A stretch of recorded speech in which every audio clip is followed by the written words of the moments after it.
नमस्कार दोस्तों, आप सभी का स्वागत है हमारी संपूर्ण सीरीज में। और हमारी जो संपूर्ण सीरीज जेआईआईबी की चल रही थी, जहां पर हम 2100 एमसीक्यूज आपके लिए कर रहे थे, सो उसी में मॉड्यूल डी का जो नेक्स्ट यूनिट था उसको आज हम लोग डिस्कस करेंगे दोस्तों। तो सबसे पहले अगर हम आपसे बात करें तो जो हमारा मॉड्यूल डी है दोस्तों, मॉड्यूल डी का जो यूनिट 3 है टैक्स प्लानिंग, उसके ऊपर बेस्ड आज का सेशन होगा। और पहला क्वेश्चन हमारा क्या है, द लॉकिंग पीरियड फॉर प्रधानमंत्री वाया वंदना योजना। अब देखिए ये क्वेश्चन बहुत इंपॉर्टेंट है। क्यों इंपॉर्टेंट है? क्योंकि ये 2023 मई के एग्जाम में पूछा गया है। तो the locking period for the प्रधानमंत्री वाया वंदना योजना, कितना लॉकिंग पीरियड है? 1 ईयर, 5 ईयर, 10 ईयर और 15 ईयर। तो इस क्वेश्चन का जो सही आंसर है वो है 10 ईयर। यानी आपको 10 ईयर तक पैसा यहाँ पर निवेश करना होगा, तब आपको क्या मिलेगी? आपकी पेंशन। तो इसका मतलब क्या हुआ कि इंडिविजुअल्स, जो भी इंडिविजुअल 60 साल से ज्यादा की एज है, कैन अवेल दिस स्कीम, उस स्कीम में पैसा लगा सकते हैं, प्रधानमंत्री वाया वंदना योजना। और इसे पहले 4 मई 2017 से 31 मार्च 2020 तक के लिए मतलब स्टार्ट किया गया था, अवेलेबल किया गया था। बट गवर्नमेंट ने भी हाल ही में प्रेस रिलीज जारी की है।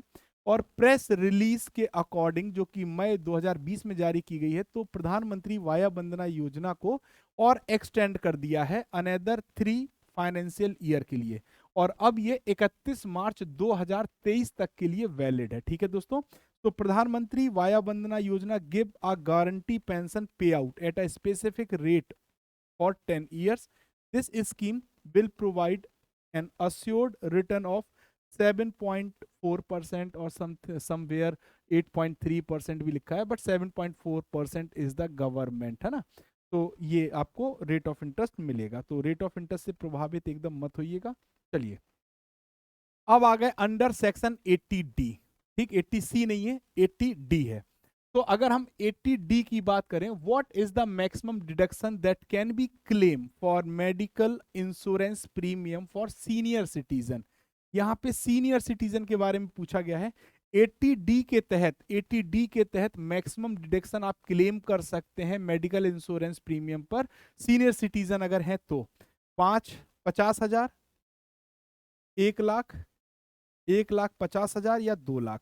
तो यहां पर जो सही आंसर है वो होगा 1 लाख। मैक्सिमम आप 1 लाख रुपए, मैक्सिमम आप 1 लाख रुपए तक क्लेम कर सकते हैं, ना कि 1 लाख रुपए। ठीक है, कैसे? मतलब 1 लाख रुपए तक क्लेम कर सकते हैं, कैसे देख लेते हैं। तो इसमें अलग अलग चार्ट है। क्या है दोस्तों? अलग अलग चार्ट है। सबसे पहले, अगर इस पॉलिसी में आपकी उम्र 60 साल से कम है, ठीक है, और आप अपने फैमिली का इंश्योरेंस मतलब मेडिकल क्लेम डिडक्ट कर रहे हैं 80D के तहत, ठीक है, मेडिकल दवाइयाँ वगैरह, तो deduction self and family is 25,000। और यहाँ पर मैक्सिमम आप 25,000 रुपए डिडक्ट कर पाएंगे अगर आप 60 साल से कम के हैं।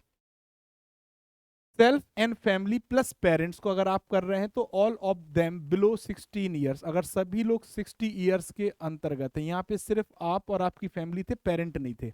यहाँ पे आपने पेरेंट को भी इंट्रोड्यूस किया तो आप 50,000 मैक्सिमम डिडक्ट कर पाएंगे, है ना। और अगर आप और आपकी फैमिली 60 साल से कम की है और पेरेंट 60 साल से ऊपर है, यानी कुल मिला के समझिएगा, सेकंड केस में क्या है कि आपके पेरेंट भी 60 साल से कम के हैं, लेकिन थर्ड केस में आप और आपकी फैमिली 60 साल से कम की है लेकिन पेरेंट 60 साल से ऊपर है। तो जो आपकी फैमिली और आपका 25,000, और चूंकि ये 60 साल से ऊपर है तो इनका 50,000, तो टोटल डिडक्शन 75,000 होगा। लेकिन अगर आप, आपकी फैमिली और पेरेंट तीनों ही 60 साल से ऊपर हैं, तो 50,000 आपका, आपकी फैमिली का, और 50,000 आप अपने पेरेंट के नाम पर, तो टोटल मैक्सिमम जो डिडक्ट करा पाएंगे वो 1 लाख रुपए करा पाएंगे 80D के तहत। और 80D में मेडिकल इंश्योरेंस, कौन सा इंश्योरेंस? मेडिकल इंश्योरेंस के तहत, मेडिकल इंश्योरेंस के तहत आपको क्या मिलता है? बेनिफिट। ठीक है दोस्तों। चलिए, क्वेश्चन नंबर 3 क्या कहता है, what is the threshold limit for monetary gift receive by an individual beyond which it is charge to tax. यानी अगर मान लीजिए कोई ए व्यक्ति हैं और ये अपने बेटे के, है ना, बेटे के पुत्री को, यानी पुत्री को कोई गिफ्ट देना, दे के जा रहा है। क्या दे के जा रहा है? गिफ्ट। मान लीजिए कोई गिफ्ट दे के जा रहा है, एक एग्जाम्पल ले लिया मैंने। तो जब ए सी को कोई भी गिफ्ट देंगे तो वो कितना मैक्सिमम लिमिट गिफ्ट की क्या होगी जहां पर टैक्स नहीं लगेगा? 10,000 रुपए, 25,000 रुपए, 50,000 रुपए या 1 लाख रुपए। यानी कोई भी व्यक्ति अगर किसी को भी गिफ्ट प्रोवाइड करता है तो कितना अमाउंट तक का गिफ्ट होगा जिस पे टैक्स नहीं लगेगा, जिसके ऊपर टैक्स लगेगा। तो आपके लिए वो सही आंसर होगा 50,000। कितना होगा दोस्तों? 50,000। कैसे? आप सभी को हम बता दें कि all gift are charge to tax sum of money receive without consideration, sum of money receive without consideration by an individual और HUF is chargeable to tax, है ना। चाहे वो हिंदू अनडिवाइडेड फैमिली या कोई भी इंडिविजुअल हो जिसको पैसा गिफ्ट के तौर पे मिलेगा तो टैक्स लग सकता है ना। is chargeable to tax if the aggregate value of such sum received during the year exceed rupees 50,000। जो भी गिफ्ट मिला, अगर वो गिफ्ट जो भी गिफ्ट मिला है, अगर वो गिफ्ट 50,000 से ज्यादा का है, 50,000 से ज्यादा का है तो टैक्सेबल है। तो क्या होगा दोस्तों? टैक्सेबल होगा। और अगर 50,000 से कम का है, 50,000 इज ग्रेटर देन गिफ्ट, है ना, तो ये टैक्सेबल नहीं होगा। तो ये टैक्सेबल नहीं होगा। ठीक है दोस्तों, टैक्सेबल नहीं होगा, याद रखिएगा। अगर गिफ्ट बड़ा है 50,000 से तो ये टैक्सेबल है, और अगर 50,000 से कम का है या 50,000 तक है, ठीक है दोस्तों, 50,000 है या 50,000 से कम का है तो टैक्सेबल नहीं है।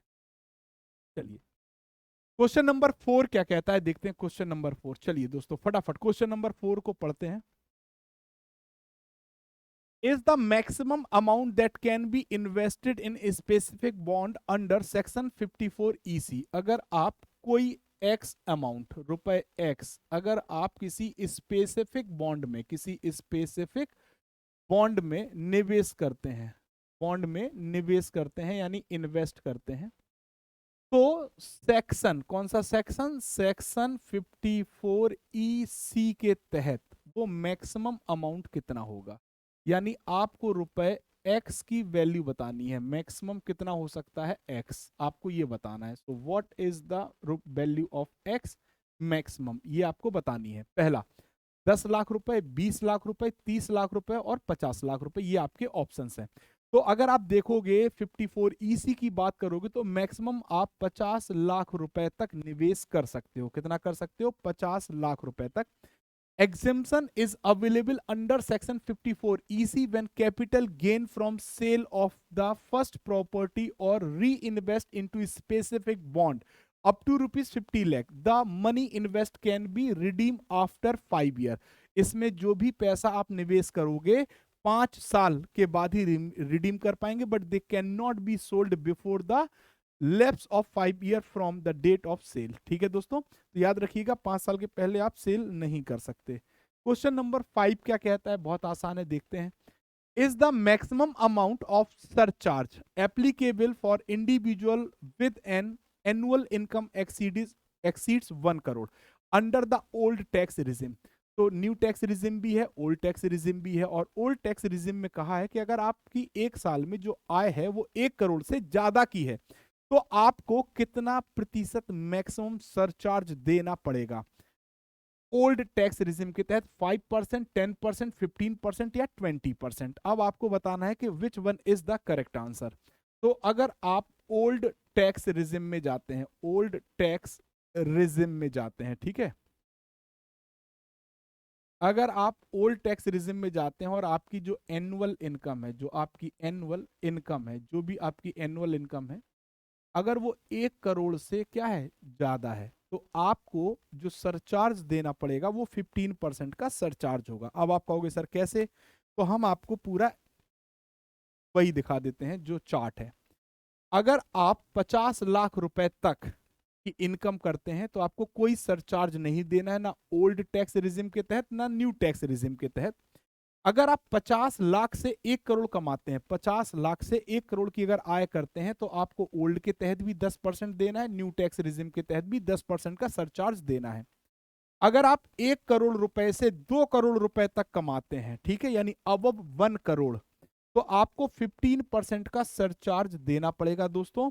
और अगर आप 2 करोड़ से ऊपर और 5 करोड़ तक कमाते हैं तो आपको 25% का सरचार्ज देना पड़ेगा। ठीक है, सो आई होप ये पॉइंट आपके क्लियर हो गए होंगे। नाउ नेक्स्ट क्वेश्चन नंबर 6 क्या कहता है, under the new amendment effective from financial year 2021 what is the income threshold for an individual to be considered are resident in India.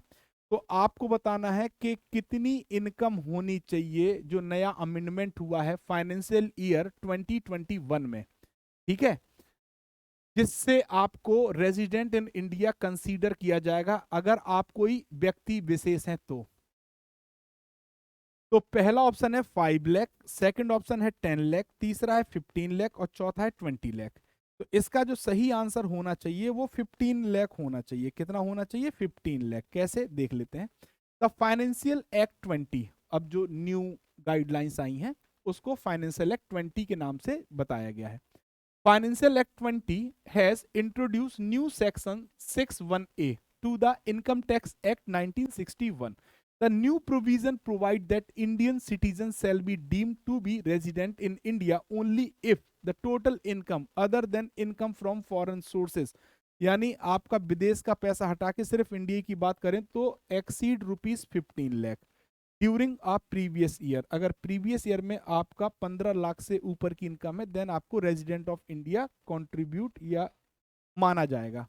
Question number 7 क्या कहता है, is the maximum deduction that can be claimed for interest paid on home loan under section 24। तो आप लोग पहले भी पढ़ चुके हैं, हम फिर बता दें, जो सेक्शन 24 है वो जो भी आप अपना होम लोन जमा कर रहे हैं, होम लोन में आप क्या पे करते हैं? ईएमआई। और ईएमआई में दो चीज होती हैं, एक होता है इंटरेस्ट और एक होता है क्या? प्रिंसिपल। ठीक, तो अब आपको बताना है इंटरेस्ट और प्रिंसिपल। अब देखिए यहां पे सेक्शन जो 24 है वो किसको डिस्क्राइब करता है? इंटरेस्ट पेमेंट को। तो कितने रुपए तक आप क्लेम कर सकते हैं सेक्शन 24B के तहत या 24 के तहत? 1 लाख, 1.5 लाख, 2 लाख और 2.5 लाख। तो आप सभी को मैंने पढ़ाया है, जो भी हमारी थ्योरी क्लासेस है वहां पर भी, कि आप सेक्शन 24 के तहत 2 लाख रुपए तक का इंटरेस्ट पर क्लेम कर सकते हैं दोस्तों। तो 2 lakh is the correct answer. तो आपको पता है कि अगर आप सेक्शन 24 के तहत अपना इंटरेस्ट जो भी पेमेंट कर रहे हैं इस पे आप 2 लाख रुपए तक का क्लेम कर सकते हैं। साथ ही साथ अगर हम बात करें 80E, किसकी बात करें? 80E की, तो वहां पे 50,000 पहली बार आपको रिबिट मिलती है। Under section 24 interest paid on home loan can be claim as a deduction up to ₹2 lakh. यानी आपने जो लोन पे किया उसमें अगर आपने 2 लाख से ऊपर सिर्फ इंटरेस्ट दिया है तो आप 24 के तहत क्लेम कर सकते हैं। Other than this section 80EE के तहत आपको 50,000 की रिबिट और मिलेगी, लेकिन वो सिर्फ एक ही बार मिलती है। ठीक है दोस्तों, चलिए question number 7, who can benefit from the new income tax regime in India. तो जिनके पास लो इन्वेस्टमेंट है वो न्यू टैक्स रिजिम को अपनाते हैं। जिनके पास अगर इन्वेस्टमेंट के पर्याप्त साधन है तो वो ओल्ड टैक्स रिजिम के साथ जाते हैं। तो यहां पे जो सही आंसर होगा, जिनका इन्वेस्टमेंट लो है वो न्यू टैक्स रिजिम को अपनाएंगे। अगला क्वेश्चन कहता है, is the tax liability for non residential individual in India. अगर कोई एनआरआई है, ठीक है, अगर कोई एनआरआई है तो उसके ऊपर टैक्स लाइबिलिटी भारत में कब एप्लीकेबल होंगी? पहला option, tax on their global income, जो विदेशों से भी कमा रहा उस पे। Tax on their income earn in India only, no tax liability in India, और नन ऑफ द अबव। तो देखिए अगर कोई विदेशी, सुनिएगा, अगर कोई विदेशी है, नॉन रेजिडेंट इंडियन है, यानी भारत का व्यक्ति है, सॉरी इसको थोड़ा सा और क्लियरिफाई कर लिया जाए, थोड़ा सा और क्लियरिफाई। कोई भारत का व्यक्ति है इंडिया का और वो कहाँ पे रहता है? विदेश में रहता है, तो उसे हम लोग क्या कहते हैं? एनआरआई कहते हैं। क्या कहते हैं? एनआरआई कहते हैं। अब एनआरआई उस देश में रह रहा, वहां भी इनकम कर रहा होगा, वहीं इनकम कर रहा होगा, लेकिन अगर ये विदेश में इनकम कर रहा तो ये टैक्स का पार्ट नहीं बनेगा। लेकिन अगर ये एनआरआई कोई इनकम ऐसी कर रहा है जो उसकी इनकम कहाँ से हो रही? भारत से, तो इस पे टैक्स लगेगा और इस पे टैक्स भारत में नहीं लगेगा। ठीक, तो इसका जो सही आंसर होगा, tax on their income earn in India only. तो करेक्ट आंसर है B. So the tax liability for non-residential Indians or individuals in India is a tax on their income earned in India only. NRI are not liable to pay tax on their global income. जो भी वो विदेश से कमा रहा है उस पर टैक्स देने के लिए भारत में लाइबल नहीं है। अगला question, which of the following assets will be considered as a long term asset if held for more than 12 months? अब यहां पे उसने कहा है कि कोई भी एसेट अगर वो 12 महीने से ज्यादा के लिए अपने पास रखता है तो इनमें से वो एसेट कौन सा है, वो एसेट कौन सा है जिसे लॉन्ग टर्म के तौर पर माना जाएगा। तो 12 महीने वाली कंडीशन सिर्फ किस पे होती है, शेयर्स पे। किस पे होती है, शेयर्स पे होती है दोस्तों। और यहाँ पे प्रेफरेंशियल शेयर लिखा हुआ है तो इसका जो सही आंसर हो जाएगा वो प्रेफरेंशियल शेयर या स्टॉक्स। इसके लिए लॉन्ग टर्म कैपिटल गेन की जो परिभाषा है वो 12 महीने तक, 12 महीने से कम है, 12 महीने तक है तो शॉर्ट टर्म है, 12 महीने से प्लस है तो लॉन्ग टर्म है। ठीक है, चलिए वैसे कॉमन प्लेटफॉर्म पे 36 मंथ है, प्रॉपर्टी पर 24 महीने है। तो इक्विटी और preference shares, securities units of UTI और equity oriented mutual funds, zero coupon bonds would consider as a long term assets in case they are held for period of more than 12 months। ठीक है दोस्तों, चलिए आगे बढ़ते हैं। What is the law that governs the drafting of bills by Hindu, Buddhist, Jains, Sikhs and India? तो भारत में जो हिंदू हैं, बुद्ध हैं, जैन हैं, सिख हैं, उनके लिए बिल, वसीयत के लिए कौन सा लॉ काम करता है? The Indian succession act 1925, the Hindu Bill Act 1870, the Trust Act 1882 या the Transfer of Property Act 1882। तो यहां पर विल से जो रिलेटेड एक्ट है वो है द हिंदू बिल एक्ट 1870। तो the correct answer is the Hindu bill act 1870 is the correct answer. ठीक है, now is the maximum exemption limit for ULIPs under section 80C। अब आपको सिर्फ इतना याद रखना है, जो सेक्शन 80C है इसके तहत मैक्सिमम डिडक्शन आप कितने का ले सकते हैं? मैक्सिमम डिडक्शन आप कितने का ले सकते हैं? मैक्सिमम डिडक्शन आप ले सकते हैं 1.5 लाख रुपए तक का। ठीक है, तो आपका जो सही आंसर हो जाएगा वो हो जाएगा 1.5 लाख। ठीक है, चलिए 1.5 lakh is allowed as per section 80C or section 80CCC in a financial year. It means that while you can certainly invest a higher amount, the total ULIP tax exemption is capped at rupees 1.5 lakh. तो अगर आप जैसे 1.5 लाख का निवेश कर दो, है ना, तो उतना सही है। अगर आप 1.5 लाख से ऊपर का भी निवेश, मान लीजिए 2 लाख रुपीस का निवेश कर देते हैं यूलिप में, तो भी आप कितने का ही आप कर पाओगे? 1.5 लाख का ही डिडक्शन ले पाओगे। चलिए अगला क्वेश्चन, क्वेश्चन नंबर 13 क्या कहता है? Is the minimum number of days in individual must stay in India to qualify as a resident for income tax purpose. तो इनकम टैक्स पर्पस के लिए वो आपको मिनिमम नंबर ऑफ डेज कितने होने चाहिए जो आपको भारत में गुजारने पड़ेंगे क्वालिफाई करने के लिए resident for income tax purpose. तो इसका तो एक कॉमन आंसर है 182 डेज मैक्स मिनिमम। आपको 182 दिन भारत में रहना पड़ेगा। कितने दिन भारत में? मैक्स मिनिमम 182 दिन रहना पड़ेगा। ठीक है दोस्तों, तो the minimum number of days an individual must stay in India qualify as a resident for income tax purpose is 182 days, है ना। So this is calculated on the basis of the individual physical presence in India during the financial year।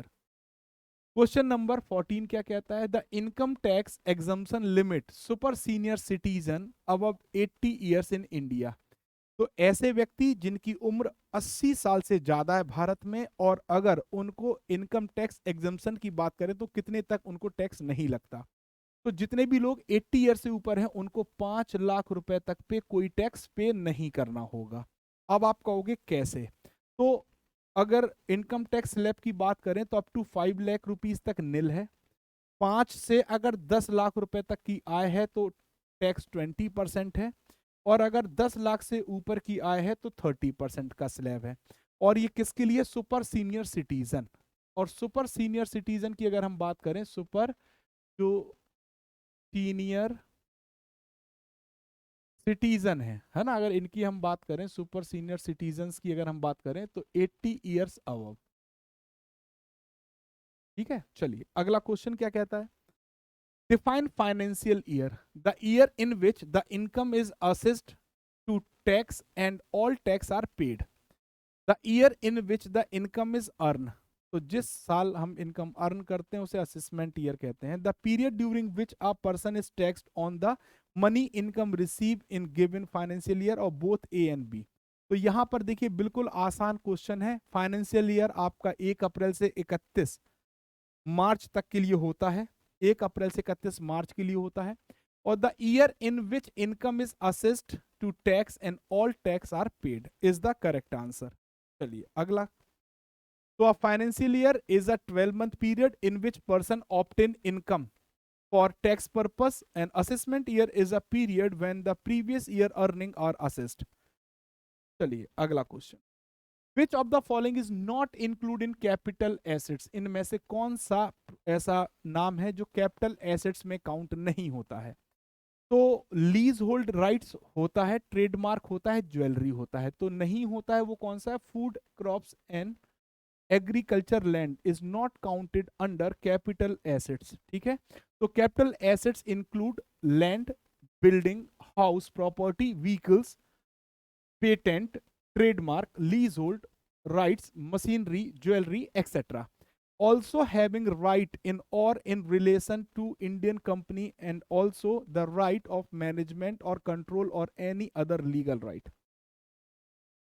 What is the formula for calculating short term capital gain? अगर आप short term capital gain को calculate करना चाहते हैं तो वो formula क्या होगा, फुल वैल्यू कंसिडरेशन।